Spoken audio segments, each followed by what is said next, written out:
అందరికి నమస్తే. VTV voice వారిది ఛానల్కు స్వాగతం.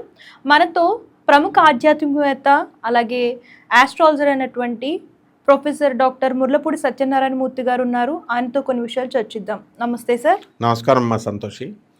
సార్, తెలంగాణలో కవిత టీఆర్ఎస్ అని చెప్పేసి కొత్త పార్టీ అనేది స్థాపించారు. సో మరి ఆవిడ రాజకీయ జర్నీ ఎట్లా ఉండబోతుంది అండ్ లేదు అంటే ఆంధ్రాలో షర్మిల ఎలా అయితే పార్టీని విలీనం చేసిందో సో అలా ఏమన్నా ఈవిడ చేసే అవకాశాలు ఉన్నాయా? అసలు ఏంటి సార్ ఆవిడ ఫ్యూచర్ ఏంటి, ఎట్లా ఉండబోతుంది? కవిత ఎప్పుడు కూడా విజన్ ఉన్నటువంటి లీడర్ ఆమె. ఇప్పుడు షర్మిల తెలంగాణలో పార్టీ పెట్టి కాంగ్రెస్లో విలీనము ఆమె కూడా ఒక పద్ధతిలో చేసింది. ఊరికనే ఎవరు చేశారు. షర్మిల కూడా బెనిఫిట్ అవుతుంది ఇప్పుడు త్వరలో.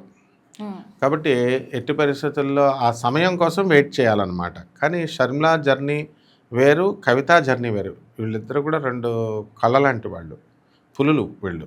ఎట్టి పరిస్థితుల్లో కూడా పులి పంజా వెనక్కి అటాక్ చేసే ముందు కాలు వెనక్కి జరుపుద్ది, ఆ తర్వాత అటాక్ చేస్తుంది. ఆ విధంగా షర్మిల జస్ట్ టెంపరీగా తన ప్లాన్ తనకుంది. ఏదో విలీనం చేసేసింది కాబట్టి ఏదో అయిపోతుంది అని మనం అనుకోకూడదు.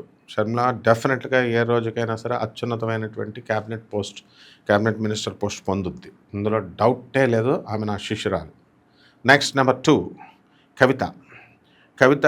మరి ఆమె జాతకాన్ని మనం చూసుకున్నప్పుడు కవితది కన్యా రాశి, ఆ తర్వాత మీన లగ్నంలో కేతువు, సప్తమంలో రాహువు, చంద్రుడు ఉన్నాడు. ఎవరైనా ఎన్ఫోర్స్మెంట్ డైరెక్టరేట్ లేదా సిబిఐ కేసులు పెట్టినప్పుడు ఎవరైనా భయపడతారు. ఒక జగన్ భయపడ్డా? భయపడలా. కవిత భయపడుతుందా? భయపడలా. జగన్కి మించినటువంటి ఆత్మవిశ్వాసంతో ఒక లేడీ ఎంత ఆత్మవిశ్వాసంతో డీల్ చేసిందంటే she never cared the CBI or the enforcement directorate. ఎందువల్లంటే మహా ఇస్తే ఏమవుతుంది, మనీ లాండరింగ్ ఆమె ఏమైనా చేసిందా? జైలుకి వెళ్తుంది. జైలుకి వెళ్ళిన తర్వాత బయటకు వస్తుంది. 18 నెలలు ఎంతకాలం ఉంచుతారు? బయటకు వచ్చింది తర్వాత తన పార్టీని, తన సత్తాను చూపించుకుంది. తన పవర్ ఏంటో చూపిస్తుంది అనమాట మొత్తం సెంట్రల్ గవర్నమెంట్కి.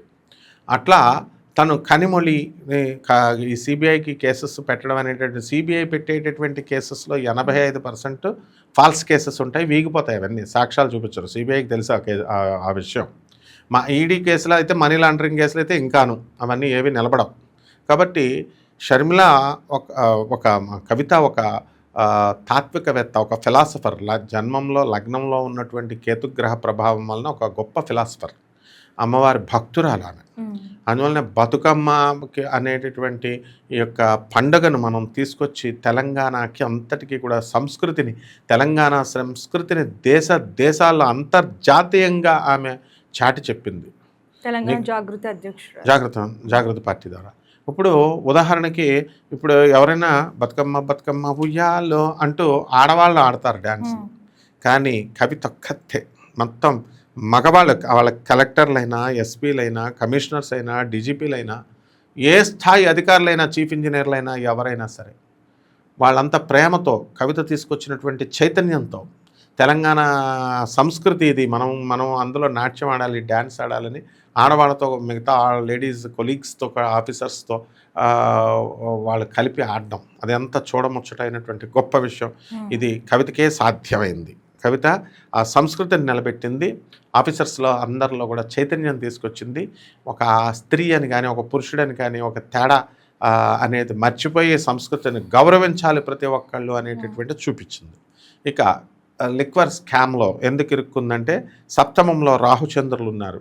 ఇది ఆ కవిత పుట్టినప్పుడే తెలుసు అనమాట, ఏంటి ఆమె స్కామ్లో ఇరుక్కుంటుంది అని. ఎందుకు? జాతకాలు క్లియర్గా తెలుస్తాయి. జన్మం సప్తమంలో రాహువు చంద్రుడు ఉన్నప్పుడు అసలు ఆమె లిక్కర్కి అధిపతి రాహు అంటే మందు. అందువలన సప్తమ స్థానంలో ఉన్నాడు. గొడవలు జీవిత భాగస్వాములతో కొంతమందికి జరిగితే, మా కవిత భర్త చాలా బంగారం అనమాట, అనిల్ చాలా మంచోడు. అందువలన మిథున రాశి మనకి చక్కగా, మా మిథున రాశిలో గురుడు ఉన్నాడు. వీళ్ళంతా కవిత, అనిల్ నాకు ఇప్పుడు నుంచి తెలిసిన వాళ్ళు కాదు, మాకు ఎప్పటి నుంచో కొన్ని సంవత్సరాల నుంచి మనకు, అంటే ప్రత్యక్షంగా డైరెక్ట్గా అస్తమానం కలవడం అలాగ ఉండదు అనమాట. ఆమె షీఈస్ వెరీ బిజీ.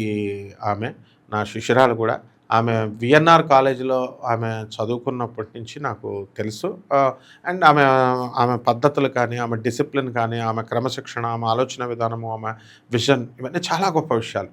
అలాగే ఆమె మాస్టర్స్ డిగ్రీ యూఎస్లో చేయడము, ఆ తర్వాత వాళ్ళ అబ్బాయి నార్త్ కరోలినాలో మన ఇంటికి దగ్గరలోనే వాళ్ళ కాలేజీలో కాన్వకేషన్కి తను రావడము, ఇవన్నీ కంటిన్యూస్ ప్రాసెస్లు. అంటే ఈమెంటంటే ఎడ్యుకేషన్కి ఎక్కువ ఇంపార్టెన్స్ ఇస్తుంది. ఆనాడు పివి నరసింహారావు గారు ఏ విధంగా అయితే కొన్ని స్కీమ్స్ పెట్టినప్పుడు గవర్నమెంట్ స్కూల్లో మీరు వేయండి పిల్లాడిని, వేస్తే మీకు 2000 3000 స్కాలర్షిప్ తీసుకెళ్ళండి ఆ స్టూడెంట్కి.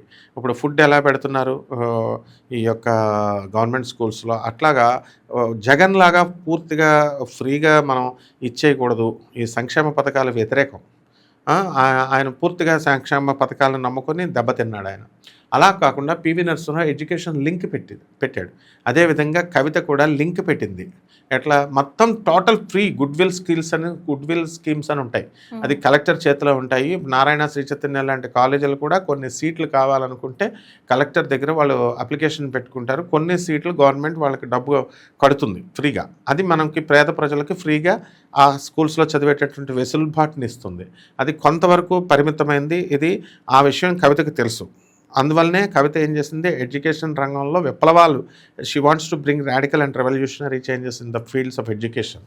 ఆ విధంగా జగన్ చేసి చూపించాడు ఆ ఇంగ్లీష్ మీడియంని అవన్నీ కూడా చేసి. కాబట్టి ఒక వ్యక్తి కొన్ని ఇంజనీరింగ్ కాలేజీలు రన్ చేస్తున్నటువంటి, ఒక స్కూల్స్ రన్ చేస్తున్నటువంటి ఒక పొలిటికల్ లీడర్, ఒక ఎమ్మెల్యే స్టేటస్లో ఉన్నటువంటి కొంతమంది వీళ్ళంతా నాకు చేస్తారు. ఏమండి జగన్ మా వల్ల మాకు ఒరిగిందేమీ లేదండి, జగన్ ఎడ్యుకేషన్లో కొన్ని పాలసీస్ తీసుకొస్తే మేము లాస్ అయ్యి కొన్ని కాలేజీలు మూసుకున్నామండి అన్నారు. అంటే ఏమైందండి అన్నాను. ఏమైందంటే ఎక్కడ టీసీ ఇవ్వకపోయినా సరే టీసీ చేర్చుకోవాలి వీళ్ళు. ఇలాగే స్కీమ్స్ కూడా ఇంతవరకే ఉండాలని ఇలా కొన్ని స్కీమ్స్ పెట్టారు. లోకేష్తో మాకు ఏమన్నా అవుద్ది అనుకున్నామండి, లోకేష్ కూడా అలా అక్కడ కూడా మాకేం లేదండి, ఆయన చేసినట్టు ఈయన చేస్తున్నాడంటే అప్పుడు నేను చెప్పాను, చదువుకున్న వాళ్ళు ఎవరు చేసినా సరే ఒకలాగే చేస్తారు. అక్కడ జగన్ అయినా ఇక్కడ లోకేష్ అయినా ఇద్దరు బాగా చదువుకున్న వాళ్ళు. They know the difficulties of the students. కాబట్టి వాళ్ళు నువ్వు చేర్చుకోవాలి. కాలేజెస్ అయినా ఇదైనా కూడా ఎడ్యుకేషన్ ఇప్పుడు ఎన్నో ప్రైవేట్ కాలేజీలను నియంత్రించారు.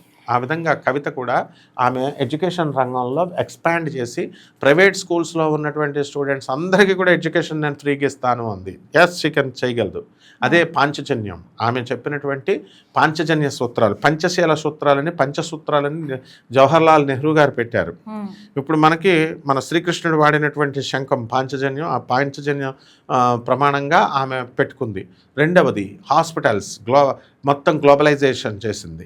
మొత్తం హాస్పిటల్లో ఆరోగ్యశ్రీ పథకంతో జగన్, రాజశేఖర రెడ్డి గారు, తర్వాత కంటిన్యూ చేసినటువంటి చంద్రబాబు నాయుడు గారు, కేసీఆర్ గారు, పాలకులు ఎవరైనా ఒకటే చేస్తారు.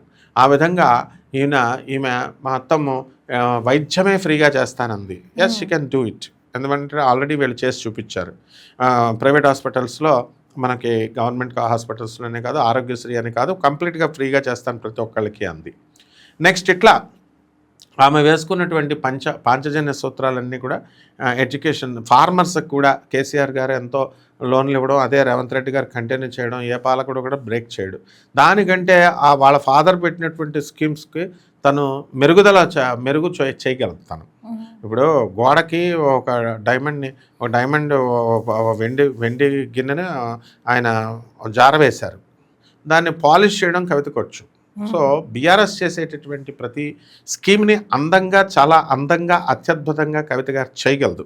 ఆమె కెపాసిటీ నాకు తెలుసు. అందుకనే ఆమెకి ఇప్పుడు జన్మంలో ఉన్న తర్వాత అర్ధాష్టమంలో ఉన్నటువంటి గురుడు మిథున రాశిలో, అలాగే పంచమంలో ఉన్నటువంటి కుజుడు చాలా మొండిది, కర్కాటక రాశిలో ఉన్నటువంటి కుజుడు నేర్చపెట్టాడు. అందువలన ఎట్టి పరిస్థితుల్లో కూడా ఆమె తను తీసుకున్నటువంటి మొండి వైఖరి ఎలా ఉంటుందంటే సిబిఐ వాళ్ళే హడిలిపోయారు. ఏమిటి ఆమె ధైర్యాన్ని చూసి. అంటే ద వే ఇన్ విచ్ అప్పుడు చిన్న వాళ్ళ బాబు పరీక్షలు రాస్తున్నాడు. ఆ టైంలో సిబిఐలు కఠినంగా కర్కశంగా తీసుకెళ్లారు. కేజ్రీవాల్ని అక్కడ ఉన్నాడు, వాళ్ళంతా చేసుకున్నారు, కవిత మీదకు తోసేశారు. నేను ఇన్నోసెంట్ అని చెప్తూనే వచ్చింది. ఓకే, అవన్నీ జరిగినాయా లేదా అనేటటువంటిది అవి తర్వాత విషయాలు. క్లీన్ షీట్ ఇచ్చి ఇప్పుడు సుప్రీం కోర్టులు కూడా ఆమెకేం సంబంధం లేదని క్లీన్ షీట్ ఇచ్చింది. దెన్ వై ఎందుకు ఇచ్చింది క్లీన్ చిట్? టెక్నికల్ ఇష్యూస్తో అయినా సరే ఎందుకు ఇవ్వాలి, టెక్నికల్ ఫ్యాక్టర్స్తో అయినా సరే. ఇఫ్ షీఈస్ రియల్లీ కల్ప్రిట్ ఎందుకు ఇస్తారు? ఎవరు ఇవ్వరు. కాబట్టి ఈమె ఫ్రీగా ఈ యొక్క స్కీమ్స్ నుంచి మనకి ఈ యొక్క స్కాండల్స్ నుంచి బయటకు వస్తుందనేటటువంటి విషయాన్ని శని సింహరాశిలో ఉండి షష్ఠస్థితిగతుడైనటువంటి శని విజయాన్ని ఇచ్చాడు. అలాగే లీగల్ అఫైర్స్లో అన్నిటిలో కొంచెం బాధపడుతుంది, ఇబ్బంది పెడుతుంది, శత్రువులపై ఆధిపత్యం సంపాదిస్తుంది. ఇది లాంగిటివిటీ ఆఫ్ లైఫ్ అనేటటువంటిది ఆమెకు చాలా ఎక్కువ. ఆ విధంగా ఈ రాజ్యస్థితి కారకుడైనటువంటి రవి శుక్ర గ్రహాలు ఇద్దరు కూడా ధనుస్సు రాశిలో ఉన్నారు. కాబట్టి ఆమె ముఖ్యమంత్రి హోదాని ఖచ్చితంగా పొందుతుంది. ఒకవేళ ఒక రాష్ట్రానికి ముఖ్యమంత్రి కాకపోయినా దాంతో సమానమైనటువంటి హై క్యాబినెట్ మినిస్టర్ పోస్ట్ సంపాదిస్తుంది. నిర్మలా సీతారామన్ గారు చేయలేదా? నిర్మలా సీతారామన్ గారు మన స్టేట్ నుంచే, మన దగ్గర నుంచే వెళ్ళారు. ఫైనాన్స్ మినిస్టర్ అత్యున్నతమైనటువంటి స్థితికి వెళ్ళారు. ఆ స్థితికి మన కవిత ఖచ్చితంగా వెళుతుంది. ఇప్పుడు రాబోయేటటువంటి 2029 ఎలక్షన్స్లో తన యొక్క మార్క్ వేసుకుంటుంది. తను గెలిచి తీరుతుంది. ఎంపీగానే పోటీ చేస్తుంది. ముందే చెప్తున్నా, చూసుకోండి, కావాల్సి ఎమ్మెల్యేగా చేయదు, తను ఎంపీగానే చేస్తుంది. ఆ విధంగా ఆమె సెంట్రల్ మినిస్టర్ అవడం ఖాయము క్యాబినెట్. లేదా ఆమె కావాలనుకున్నది ఆమె అప్పుడున్నటువంటి కోయిలేషన్ని బట్టి, ఎలియన్సెస్ని బట్టి అప్పుడు డిసైడ్ చేస్తాం. అంతేగా అంటే ఆమె జాతకంలో ఉందా లేదా అన్నది మనం చెప్పగలుగుతాం. అలాగే ఈ యొక్క భాగ్యస్థానంలో ఉన్నటువంటి బుధగ్రహము ఇవన్నీ కూడా చాలా ఫేవరబుల్గా ఆమెకి ఉన్నాయి. అంటే ఆమె ఒక చిన్నప్పటి నుంచి ఇప్పుడు మనం కృష్ణరాజు గారు చేశారు, కృష్ణ గారు చేశారు, జమున గారు చేశారు, సినిమా యాక్టర్లో ఎంతోమంది, హేమమాలిని చేసింది, అలాగే కనిమొళి చేసింది, పోస్టులన్నీ చేశారు. అలాగే కోట్ల సూర్యప్రకాష్ రెడ్డి గారికి సహాయ మంత్రి, ఇలాంటివన్నీ కూడా తెలంగాణలో చిన్న చిన్న పోస్టులు ఇస్తారు. మనకి తెలంగాణకి ఏమి పెద్ద స్వతంత్రత ఉన్నటువంటి పోస్టులు ఎవరు, పెద్ద పెద్ద క్యాబినెట్ ఫుల్ పవర్ఫుల్ ఎవరు అనమాట. ఇప్పుడు కూడా రైల్వే మినిస్టర్స్ అయినా సూర్యప్రకాష్ రెడ్డి గారు చిన్న చిన్నయే ఇస్తారు సహాయ మంత్రి. కానీ కవిత గారు అనుభవించేటటువంటి పోస్ట్ ఎలా ఉంటుందంటే అత్యద్భుతంగా ఫుల్ టైం ఇప్పుడు బ్రహ్మాండంగా ఉంటుంది. కాబట్టి ఎట్టి పరిస్థితుల్లో కవిత గారు బంగారు భవిష్యత్తు బ్రహ్మాండంగా ఉంది. And she will become the most powerful lady and is a very good entrepreneur. ఆమె యశోద హాస్పిటల్స్లో ఆమె సర్జికల్ ఇన్స్ట్రుమెంట్స్, సర్జికల్స్ అన్నీ కూడా మెడికల్ రంగంలో ఉన్నప్పుడు ఆమె హోల్సేల్గా డిస్ట్రిబ్యూషన్ చేసి చాలా కష్టపడింది కవిత. మనకి మీ అందరికీ తెలిసిన కవిత వేరు, మాకు తెలిసినటువంటి కవిత వేరు. పట్టుదలకు మారు పేరు. అలాగే రియల్ ఎస్టేట్ ఫైల్స్ ఎవరన్నా తీసుకొస్తే డోంట్ బ్రింగ్ అని చెప్పి నిర్మోహమాటంగా చెప్పొద్ది, ఎవరు తీసుకురావద్దు. ఎందుకు? అవసరం ఏముంది? ఆమెకు డబ్బులు అవసరం లేదు. ఆమె కావాల్సింది ఏంటంటే తెలంగాణ జాగృతిని, తెలంగాణ ఉద్యమాన్ని, తెలంగాణ వాళ్ళ డాడీ తెచ్చారు కాబట్టి దాన్ని నిలబెట్టాలి, తనంటూ తన మార్క్ వేసుకోవాలి. అందువల్లనే తను ఓపెన్గా ఉంటుంది.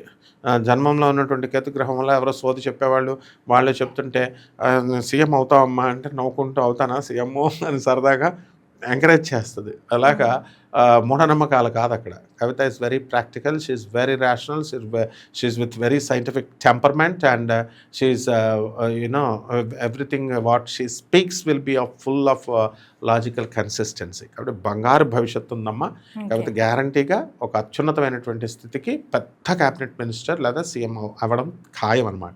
ఓకే, ధన్యవాదాలు గురుగారు, చక్కగా చెప్పారు. ధన్యవాదాలు. సో చూసారు కదా, ఇలాంటి లేటెస్ట్ వీడియోస్ కోసం ఛానల్ని ఫాలో అవ్వడం, సబ్స్క్రైబ్ చేయడం, లైక్ చేయడం, షేర్ చేయడం మర్చిపోకండి. ధన్యవాదాలు. అందరికీ నమస్తే, దిస్ ఈజ్ కరాటే కళ్యాణి. మీరు మంచి న్యూస్ చూడాలన్నా, మంచి విషయాలన్నీ కూడా తెలుసుకోవాలనుకున్నా కూడా ప్లీజ్ సబ్స్క్రైబ్ వి ఛానల్. హలో అండి, వీటీవీ సబ్స్క్రైబ్ చేయండి. హాయ్ అండి, this is actor Suman. So వీటీవీని లైక్ చేయండి, షేర్ చేయండి, సబ్స్క్రైబ్ చేయండి. Hi hello, I'm Sasirekha, Miss India. So వీటీవీని లైక్ చేయండి, సబ్స్క్రైబ్ చేయండి, షేర్ చేయండి. ఏమైనా డౌట్స్ ఉంటే కామెంట్ బాక్స్లో కామెంట్ చేయండి. Thanks for VTV.